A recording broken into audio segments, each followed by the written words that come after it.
Découvrez dans cette vidéo toutes les nouveautés de Capture One 10.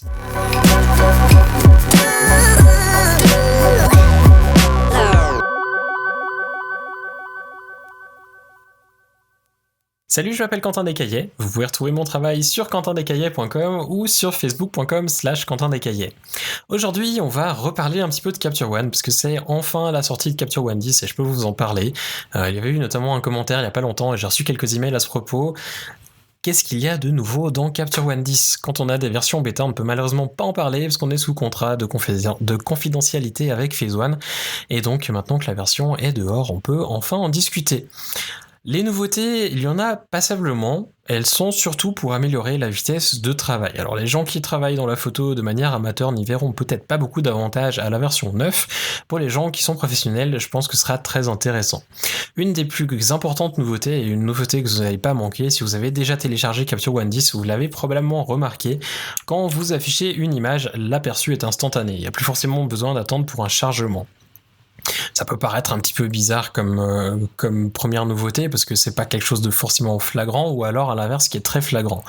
Là, je suis sur un MacBook Pro qui a environ 3 ans d'âge et qui a 2-3 logiciels qui tournent pour faire cet enregistrement.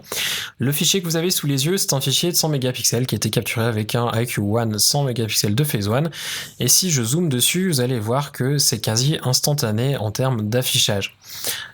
C'est assez impressionnant quand même parce que c'est des fichiers qui font une centaine de mégas et d'habitude ça prend quand même un petit peu de temps à être affiché ou à se déplacer dedans et là pour la peine on peut passer de l'un à l'autre en étant zoomé et ça va très rapidement.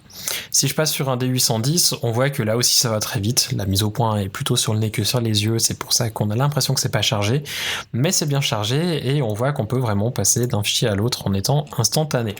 Bref, la vitesse, c'est vraiment quelque chose de génial et de très agréable parce que du coup, si vous travaillez vite, je pense notamment aux photographes de mariage qui ont besoin de passer d'une image à l'autre très rapidement et de ne pas perdre de temps sur leurs ajustements, ça va être vraiment génial. Plus besoin d'attendre que le fichier se charge pour commencer à ajuster. En plus de ça, on a un nouvel outil, un outil plutôt amélioré qui se trouve dans la loupe et qui est l'outil de netté. Auparavant, il s'appelait Accentuation, ça a été renommé pour Capture One 10, simplement parce que beaucoup d'utilisateurs ne trouvaient simplement pas l'outil pour accentuer la netté. Alors effectivement, accentuer la netté, si on appelle ça que accentuation, ça peut effectivement ne pas être très clair. On a donc maintenant l'outil de netté qui fonctionne exactement pareil que ce que ça fonctionnait au préalable dans la version 9.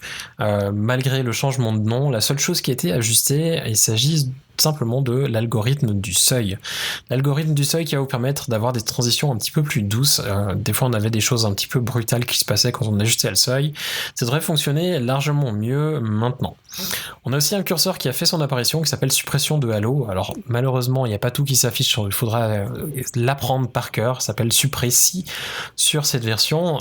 Ça va simplement permettre de contrôler les éventuels artefacts que vous pourriez avoir en accentuant la netteté. Si vous travaillez avec Photoshop et que vous employez les filtres passe-haut, vous avez certainement déjà vu cet effet de petit halo qui est vraiment franchement pas très glamour. Vous pouvez simplement maintenant le corriger avec cet outil-là. Je dis vous pouvez maintenant, mais pensez pas que vous allez pouvoir prendre votre TIFF qui a été ajusté dans Photoshop et sur lequel vous avez ajouté un filtre passe-haut pour venir supprimer l'effet du passe-haut dans Capture One. Le curseur ici fonctionne vraiment en fonction des 3 autres qui se trouvent juste en dessus. En plus de ça, en parlant de netté, on a un nouvel outil qui a fait son apparition qui est dans Réglages. Enfin, c'est plutôt une option qu'un outil et qui va nous permettre d'ajuster la netteté en sortie.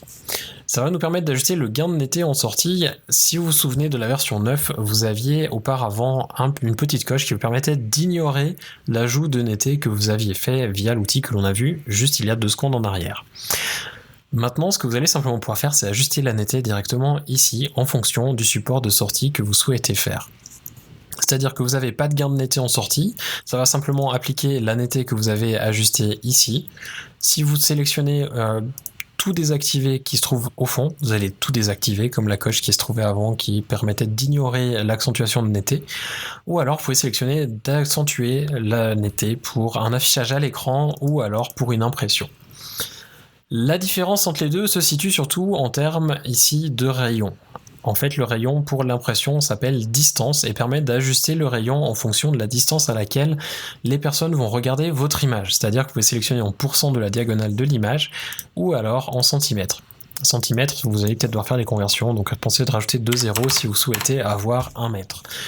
Ça fonctionne relativement bien, pour ne pas dire même très bien, et c'est surtout hyper pratique pour ne pas avoir besoin de tatillonner et trouver les réglages qui fonctionnent, d'autant plus que ça va fonctionner en concordance avec le nouvel outil d'épreuvage à l'écran qui vous permet d'afficher vraiment le rendu du fichier du pré-réglage sur lequel vous êtes. Alors actuellement, je suis sur le JPEG Web 900 pixels. Si je sélectionne mon TIFF pleine résolution, on voit que ça change déjà. Ça va vous permettre de faire une épreuve qui prend en compte tous les paramètres de traitement qui se trouvent ici, c'est-à-dire autant la compression que la résolution, que le profil ICC, que l'ajustement de l'échelle ou alors l'ajout de netté ou la désactivation de netté, et ainsi de vraiment avoir l'aperçu de ce à quoi votre fichier va ressembler au moment de l'export lorsqu'il sera dans son format final. Et c'est hyper utile parce que du coup vous n'avez plus besoin de faire 2 ou 3 exports jusqu'à trouver le paramètre correct. Vous pouvez simplement tout ajuster ici et voir à la volée ce que ça donne en version finale. D'ailleurs vous pouvez même, si vous exportez en JPEG, contrôler que la compression n'est pas en train de massacrer votre fichier. Si je passe à 10, comme vous le voyez en étant dézoomé, ça va, c'est relativement potable. Mais si on regarde un petit peu plus en détail ici sur le côté, même en zoomant, on voit que ça devient carrément une espèce de bouillie de pixels, et que donc avoir une qualité à 10 n'est peut-être pas forcément une bonne idée. On voit aussi qu'en zoomant, ça reste du 900 pixels, donc c'est pas la compression de YouTube qui fait que c'est dégueulasse, c'est vraiment le fait que c'est tout petit et en étant zoomé à 400%, on n'a pas forcément beaucoup de détails. Bref, c'est vraiment très pratique, et si vous devez travailler avec beaucoup d'exports ou des fichiers envoyés en impression ou à des clients, ça vous sauvera probablement plus d'une fois. Parmi les autres outils, je vais pas forcément m'attarder sur les autres outils parce qu'ils sont pas forcément très utiles pour tout le monde. On a l'ajout d'un outil de mise au point de l'appareil photo, à ne pas confondre avec l'outil de mise au point qui se trouvait ici. L'outil mise au point qui se trouve ici dans la loupe va vous permettre de contrôler la mise au point en étant un petit peu plus zoomé que l'affichage principal. Tandis que l'outil mise au point de l'appareil photo va vous permettre d'ajuster la mise au point de l'appareil photo qui est connecté à votre ordinateur et avec lequel vous shootez. Très pratique surtout pour les gens qui font de la reproduction d'art ou alors pour les gens qui font de la photo de produit. Une autre nouveauté, c'est le support des périphériques Tangente. Tangente, c'est un fabricant de panels pour principalement les gens qui font de l'étalonnage vidéo. Et maintenant, les panels en fait sont compatibles avec Capture One et ainsi vous allez pouvoir ajuster tous vos réglages avec des boutons physiques plutôt que d'avoir à aller trafiquer avec des curseurs à l'écran. C'est assez pratique. Par contre, il faut noter une chose, c'est que les panels tangentes ne sont pas forcément donnés. Mais si vous en avez les moyens, sincèrement, n'hésitez pas parce que ça fonctionne vraiment bien. Je sais qu'il y a une version pour iPad que je n'ai pas encore eu l'occasion de tester qui permet de remplacer les panels physiques. Ça a l'air de fonctionner, apparemment, de ce que j'ai entendu, plutôt bien. J'essaierai de le tester pour vous et de vous en parler dans une prochaine vidéo. Pour les personnes qui travaillent avec un dos 100 mégapixels de Phase One, il y a aussi une amélioration en termes de profil LCC. Profil LCC qui permet de corriger certains soucis, comme vous le voyez, dominante de couleur anti-poussière et d'uniformiser la lumière sur votre image. Je vais pas forcément m'attarder là-dessus, je pense que les gens qui l'emploient savent l'employer, ce sera peut-être le sujet d'une prochaine vidéo si ça peut intéresser des personnes. Je vais pas m'attarder donc là-dessus, mais simplement pour les gens qui ont un dos 100 mégapixels, il n'y aura plus aucun souci de striation avec les grands angles comme c'était le cas au préalable. Pour les personnes qui travaillent avec un catalogue, vous pouvez aussi maintenant déplacer les dossiers l'un dans l'autre et ainsi faire une fusion en fait de dossiers. Ce qui sauf erreur n'était pas le cas au préalable. J'emploie très peu les catalogues, donc je ne saurais même pas vous dire si c'était possible avant ou non. Mais apparemment c'est partie des nouveautés. Je vais l'essayer aussi dès que j'aurai quelques instants et peut-être qu'on en reparlera aussi d'ailleurs des catalogues dans une prochaine vidéo. Parmi les autres nouveautés que l'on peut retrouver, on a aussi un support total des fichiers qui sont créés par les appareils Fujifilm. Je ne sais pas si vous vous souvenez de la vidéo que j'avais fait il y a quelques temps en arrière et qui vous parlait des masques automatiques. Si vous l'avez regardé, vous vous rappelez certainement que les utilisateurs Fuji est un petit peu lésés parce que finalement vous ne pouviez pas employer du tout cette fonctionnalité. Ce n'est plus le cas maintenant et les masques automatiques fonctionnent avec tous les fichiers RAW supportés par Capture One. En plus de ça, les fichiers SRAW et MRAW qui sont par exemple créés par un boîtier Nikon ou Canon, je sais que c'est les deux constructeurs qui en ont, les autres je ne suis pas sûr, mais en tout cas, Canon et Nikon, avec leurs fichiers SRAW et MRAW, ils sont maintenant supportés par Capture One et vous allez pouvoir travailler avec aussi pleinement. Au préalable, ils étaient supportés, mais toutes les fonctionnalités n'étaient pas accessibles. Maintenant, elles le sont. Enfin, pour les personnes qui travaillent avec les scripts, il y a quelque chose ici de plus, c'est-à-dire qu'elle n'est pas visible, mais simplement à savoir que si vous créez vos propres scripts, vous allez pouvoir maintenant aussi ajuster les métadonnées avec ces scripts dorénavant. C'est un petit peu tout ce qu'il y a à dire par rapport à Capture One 10, il n'y a pas forcément d'autres nouveautés.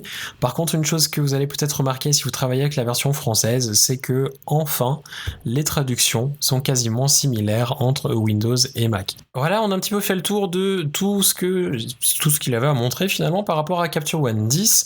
Pour le moment, il y aura probablement d'autres vidéos qui arriveront sur la chaîne à ce propos d'ici quelques jours ou dans le courant de la semaine prochaine. D'ailleurs, en parlant de nouvelles vidéos, j'ai un petit projet un peu surprise pour vous qui devrait commencer dès la semaine prochaine et qui vous proposera simplement en fait une nouvelle vidéo tous les jours pendant en tout cas 2 mois.